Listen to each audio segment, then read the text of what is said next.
Hola chicos, ¿cómo están? El día de hoy les voy a tratar de explicar dos leyes, la ley de titulación supletoria y la ley del fondo de tierras. En el caso de la ley de titulación supletoria, su fin es básicamente otorgar un título que podamos registrar para así contar con una propiedad registrada.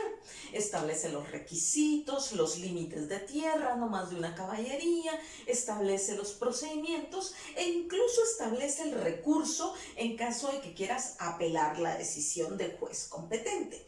Esta ley responde básicamente a la necesidad de que tierras que estén en manos de personas que las necesiten y que no tengan un lugar donde vivir o donde cultivar, registren la tierra que solo han tenido como posesión y la registren como propiedad.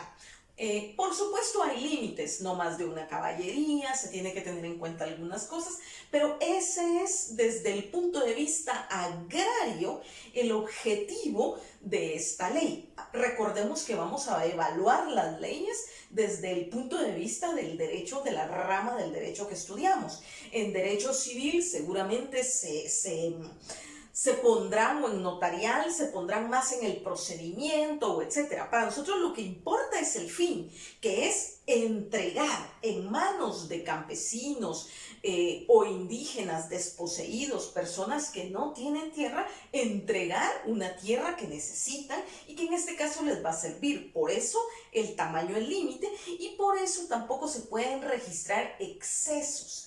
¿Qué son excesos? Por si alguno de ustedes no lo recuerda de cuando vimos la historia de la colonia, los excesos son cuando te decían, tú tienes de aquí hasta aquella esquina y ellos no tomaban hasta esa esquina, sino hasta la siguiente. Eso sería un exceso, que te quedaste y que lo poseíste, pero como un exceso de tu terreno. En ese caso, no es posible registrar ese exceso. Lo cual es completamente lógico porque es una ley que trata de dar tierras a los desposeídos. Ahora pasemos a la ley del fondo de tierras. Es una ley muy interesante y esta quisiera que la leyeran más a profundidad porque encontramos en ella cosas bien importantes. Primero, crea la institución. Crea el fondo de tierras, le crea funciones, le crea atribuciones y le establece objetivos o fines. Y básicamente el fin primordial del fondo de tierras es dar apoyo a los campesinos, a las personas indígenas, a cualquiera que no tenga tierra para obtenerla mediante los procedimientos que el fondo ha establecido. Una cosa bien interesante es que establece también quiénes pueden ser beneficiarios de ese fondo de tierras. Eso sin duda es importante. También dice que los beneficiarios deben organizarse de la manera en la que ellos estimen conveniente. Yo he conocido a varias organizaciones que han recibido tierras del fondo de tierras. En ese sentido, como conozco el procedimiento un poco de cerca, quisiera contárselos un poquito para que más allá de lo que lean en la ley, sepan más o menos cómo lo hace el fondo de tierras. Los campesinos que tienen necesidad de tierras, que están desposeídos, se acercan al fondo y el fondo los va inscribiendo en una lista a los que califiquen. Cuando ya tiene un grupo, el fondo de tierras los junta y les dice cuáles son los requisitos, que más o menos dónde ellos van a tener la oportunidad de tener una tierra pronto, si están de acuerdo en irse todos para ahí, que tienen que estar organizados, que les van a dar asesoría jurídica para que tengan una organización. Los que no se deciden por una organización que ellos mismos tengan en mente ya o quieran hacerlo, les hacen la ECA, la Empresa Campesina Asociativa. Pero he conocido también sindicatos y otro tipo de organización que también el fondo de tierras les ha ayudado a que tengan la organización que ellos quieren. Bueno, ya estando organizados, teniendo idea de la tierra, habiendo ellos aceptado el lugar y todo, entonces el fondo compra la tierra, digamos, aunque en realidad lo que adquiere es una deuda los campesinos. El fondo de tierras agarra la tierra, la compra, pasa a ser del Estado y al mismo tiempo toda la organización campesina con un proyecto que el Fondo de Tierras técnicamente les ayuda a establecer y montar en ese territorio, en esa tierra que les está otorgando, les hace un proyecto productivo para que ellos puedan ser sostenibles y mediante ese proyecto que les montan de agricultura, de ganadería o etcétera, generen ellos ganancias y con las ganancias que van generando puedan ir pagando la tierra. ¿A quién se la pagan? ¿Al Estado? No, se la pagan, al menos los campesinos que yo conocí, se la pagaban a un banco en Panamá. Se la pagaban al Banco de Desarrollo Internacional, creo yo, y cuya sede estaba en Panamá, pero los pagos se podían hacer sin problema a través del Fondo de Tierras. Los campesinos incluso en algunas ocasiones negociaron ampliaciones de tiempo o eso porque tenían algunos problemas iniciales, tuvieron unos problemas con la productividad establecida. Una vez ellos hayan terminado de pagar la tierra, se les adjudica ya la tierra en propiedad. Sin embargo, las únicas parcelas estrictas de propiedad son donde está la casa. Las áreas donde se hace la producción de parte del grupo, del conjunto, del asociado, quedan como propiedad de esta asociación. La asociación entonces con cada uno de ellos como miembro es la que es propietaria de las áreas comunales de cultivo y etcétera. También de las áreas en las que se hacen algunas cosas. Algunos de ellos han conseguido apoyo para proyectos productivos, han logrado montar tostadoras, secadoras, distintas cosas, y esas construcciones están en las áreas comunes.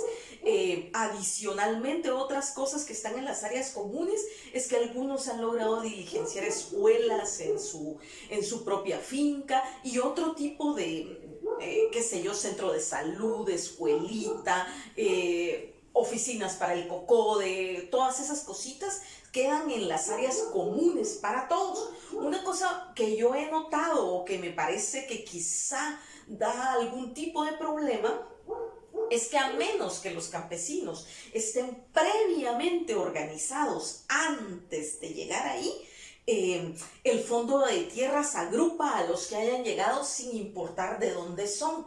Y entonces resulta que junta a campesinos, indígenas con no indígenas, indígenas quechís con cachiqueles, con quichés, con de distintas etnias, y gente que es de Huehue, con gente que es de Cobán, de San Marcos y así. Y eso he notado que crea en algunas de estas fincas que la cohesión social sea un poco difícil de darse. ¿Y por qué la cohesión social es un poco difícil? Porque tienen temas sociales que no tienen en común. Por ejemplo, vienen de distinta cultura, no hablan el mismo idioma, no están acostumbrados a cultivar las mismas cosas, las ropas que usan son todas distintas y podemos seguir la lista, incluso costumbres de la diferenciación entre hombre y mujer, costumbres de cómo se educan los hijos, si las niñas van o no van a la escuela.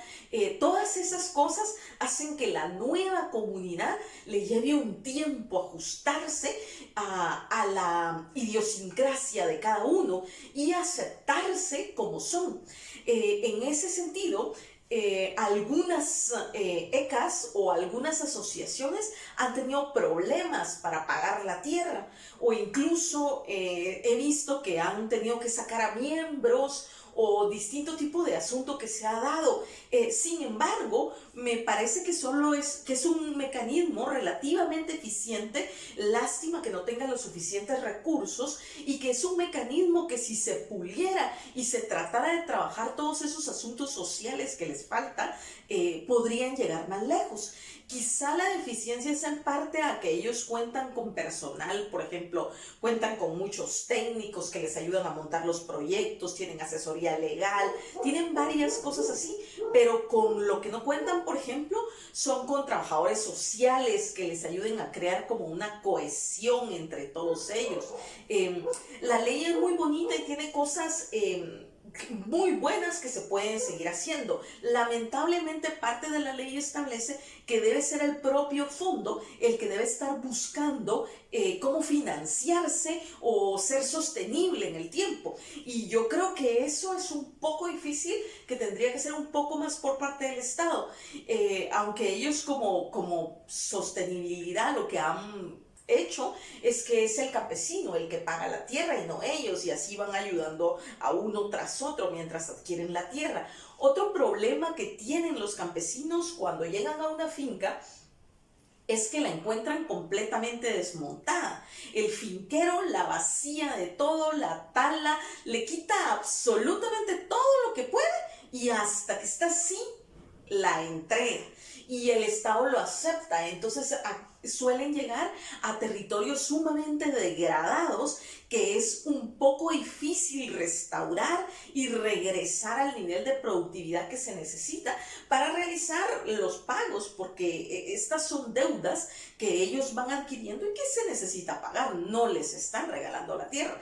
Si bien es cierto que es a un precio accesible, que no les cobran la asesoría jurídica, que tampoco les cobran toda la asesoría técnica y las capacitaciones que les dan, tampoco les cobran por montarles el proyecto productivo que les montan, sí necesitan que esto sea productivo y que llegue a cierto nivel. Quizá ahí también al Fondo de Tierras le hace falta algunos enlaces con técnicos que se dediquen propiamente a la empresarialidad y que pueda incluso conectar varias secas, y algunas, conozco a una que logró exportar, exportan un fruto que se llama ujuste y que también se le conoce en la costa como ramón, creo que también en Petén le dicen ramón, y que lo exportan a Estados Unidos, a Italia y a algunos lugares. Son cosas muy interesantes. Si tienen dudas sobre la ley, son tan amables de hacerme las preguntas que estimen convenientes. Nos vemos, chicos.